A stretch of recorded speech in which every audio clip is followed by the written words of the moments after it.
What's up? It's Mike Adam. This is your Eye Opener Music Beat. I am hanging out with, can we say Philly's own Asher Roth? Yeah, Pennsylvania for sure. Some Philly people might be like, "No, man, Morrisville's not Philadelphia. I'm Bucks County." But yeah, let's go Philly. It's the closest city. It's kind of funny. You growing up, you were in like that middle spot between New York City and Philly. So growing up, which city did you find yourself visiting more? It was more like really close to Trenton, New Jersey. So it was like Trenton, New Jersey, and then Philadelphia. So it wasn't like, especially when you're growing up, you don't really have a car. So you could we would like go across the bridge and get beer. You know what I mean? So going to Philadelphia was, it's still 25, 30-minute drive. And we had New Jersey Transit was closer. So it wasn't until we got the cars that we could really get into Philadelphia. And then we learned the mischief that we could cause in Philly. But yeah, I really do love this city a lot, and I've been spending a lot more time in it now that I'm older. Awesome. We talked years ago. It was when things were really starting to take off for you, and I remember this one thing you said very clearly. You were like, I don't want to be doing this when I'm in my mid-30s. I like it now, but I'm not going to be doing this forever. Right. I feel like that has changed a lot. Oh, man. I mean, it's just one of those things. I guess that's like a wishful 21-year-old thing to say. It's like, I want to retire at 35. Yeah. But, yeah, I mean, I've really kind of fallen in love with music. And my relationship with it is strong right now. So it's just like, I'm going to ride that wave and just continue to create. And as long as I'm continued to be like stimulated by it, I'm good. Once it turns kind of mechanical and I don't enjoy it, that's probably when I'll back out. I won't put an age group on it. Yeah. That statement kind of like hurt me so much, because I was like, this dude is so good. Like, how could he not want to like do it for like love it, Dude, and it's just a rough business. Yeah. And now that I've kind of more I'm attracted to like the live show and just being able to travel and do things that live music brings into my world. It's grueling. I don't think people understand. It's like manual labor. So we're missing out on sleep. We're missing out on meals, all kind of for it. So we'll see, man. Right now, I'm really happy with the people I'm around, the music that I'm making. So I'll be here for a while.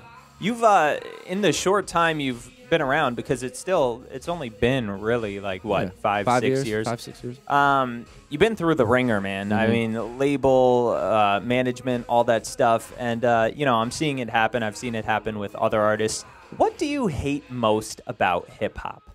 I mean, I just feel like the fans are kind of fickle. Like, even if, like, you want to grow and try new things, a lot of those fans are just like, nah, man, keep doing the same thing over and over and over again. It's like, that's not fair to us as people and as a person. So it's like, I've had to really stop, like, caring, like, and not in like a bad way, but just being like, I'm not going to try to live up to or meet other people's expectations. I have high expectations of myself. I set a high standard for myself. So as long as I can meet that, that's cool. I just think that hip hop is extremely, it's judgmental, rightfully so. I mean, I feel like hip hop is probably the most influential form of music. I mean, it's absolutely shaped me into who I am. So I do think it should have a high standard and set a high bar for the people that get into it. But I want to pass on that torch and carry that, like, hey, let's make sure we're rapping about something and not always being it about like how great you are and things of that nature. Tell me what went down with the whole management situation, because it was interesting. You linked up with Scooter Braun, and you were really, I think, one of the first artists he embraced and kind of took under his wing. And I was like, I knew you were rocking with him for a long time. So I was like, oh, that's his boy, like ride or die, regardless who he has, Bieber, any of these pop acts. Asher's going to be there. He's going to be all right. So what was the falling out? Do you still talk to him? Yeah, no, Scooter and I are still cool. He, as much as I want to grow as a person and grow in music, Scooter wants to grow his business, and I don't want to hinder that at all. I don't want the life that I want to lead get in the way of that. But we're still close. He knows where my passion is. I know where his is, and he's doing his thing. I'm proud of Scooter, man. He's always set out to do this and kind of branch out and not just be a music guy. So we'll see. I mean, the sky's the limit for Scoot for sure.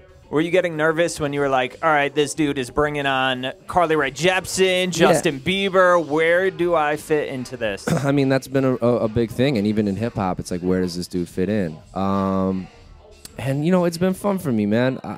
When that was going on, when Biebs got brought on, Biebs is the little homie. So it's like, he had the 500-pound gorilla. You know what I mean? You got to take care of like a kid. He's a kid, and you know, I think he's just 20 now. He's been having so much success over the past 5 years, and Scooter kind of took on like a parental unit. So I just had to find my own way, you know, and I think that's really helped me, especially out of the limelight and not having to grow up in front of the cameras and all that. Because the I Love College stuff happened really fast, and it was like, hey, this is a really relatable dude, like, oh, you know, and you know, it could have gone one of two ways, and I just wanted to have the trajectory be, you know, like this rather. It's always tough when you start up, you know. Right. It's a weird place to really maintain that. So with the initial launch, I think it went well. I think, you know, maybe at the time there was only Eminem, so maybe you weren't given the right credit that you should have been, and I think you ended up actually paving the way for other people like Macklemore and stuff like that, because you just made it more common and stuff like that. But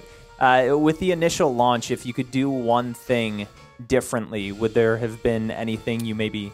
I think it's just the only thing that, no. The answer to that question really is no, but when I look back on it and, like, Google stuff, it's some of these old press photos and stuff that got sent out. I was just like, man, like, what is that? Like, the marketing, right? Yeah, you didn't need to, like, go that heavy. Like, the song was, honestly, it was natural. It wasn't like, hey, let's write a song about college and have it be a marketing. It wasn't like that at all. So when the song was super relatable and everything that we could go with, we could have just easily just, hey, let's make music and have it be about the music than marketing schemes and stuff. So, you know, that's kind of why I wanted to really get in the driver's seat and really make sure that we're still making relatable music, still making sure it's about the music and just about music and people instead of trying to sell somebody something. Right. Listen, I'm all about the next guy having success and stuff like that, but it would really bug the crap out of me. Like, if I was you and I was watching Macklemore now, I would just be like, I don't understand why my situation didn't end up playing out the same way. Because I listened to your first album still, and some of the stuff you're saying on there, like the one about your dad and like his dreams and your, like the stuff you're saying on there, it's like such a well-rounded album. I mean, are you scratching your head over that? No, I mean, there's so much that goes into it. The music game is such a team sport. So I just kind of ran with it. I mean, like, the I Love College stuff was so polarizing that Oren, who did a lot of Asleep in the Bread Aisle, we had to make sense of that. We were just like, okay, you know. So we had to step, that happened, and it launched on MySpace. We didn't have an album done. It wasn't like, oh, this is going to be the lead single. Like, that just kind of happened. So, no, man, this is just my path. This is just my journey. I like I said, I probably wouldn't do anything different because it's led me to where I am now, and I'm in a really good place. Some of the stuff you've done, like I know you did a few tracks with Pharrell, and Pharrell, he's, you know, sitting on top of the world right now. Right. Well, those records, I mean, do they ever see the light of day? I hope, man. There's just a lot of stuff that goes on, like, especially in the major label system, and that's why I wanted to get out of there. Just a lot of permission, a lot of this, that, a lot of money, like exchanging hands and stuff, and I just don't think it has to be that complicated. Okay. So the Pharrell stuff kind of got caught up more so in the system, and like, the reason why I like being independent, the reason why I like kind of simplifying the formula is you can have an idea, you can act on that idea, and you can go and you can do it. Rather than having an idea, having to wait 6 months to even put anything, you know, like that whole thing. And then by that time, you're out of it, you don't care about the music anymore, and you're on to the next thing. Right. So that's why I really enjoy where I'm at right now, and it's not stymieing. It's not going to put me in a place where, like, oh, I can't create. You know, because that's where writer's block like happens and stuff, where you just become uninspired. Just like, there's nothing worse than making music and not putting it out. Yeah. Before we wrap up, man, I want to ask you, what's one punchline or a metaphor from a rapper that you've heard that has always stuck with you, that you were like, that is brilliant, I wish I could write that way? Like, it's one of those inspirational lines, you know? It's hard out here for a pimp when he trying to get the money for the rent, you know, but the hustle and flow. No, I'd say, man, off top, the one that's kind of stuck with me is Common when he says back-to-back LPs that sound the same. And he's kind of talking about not growing as an artist. And it's just like, I always want to keep it fun. I always want to enjoy this, but I always want to be able to bring something new. Yeah, yeah. So that's really kind of stuck with me. So. You know, well, one of my favorite ones is, and it isn't even really that deep, but it's just one that's always stuck with me. And I'm like, oh my God, you're so good.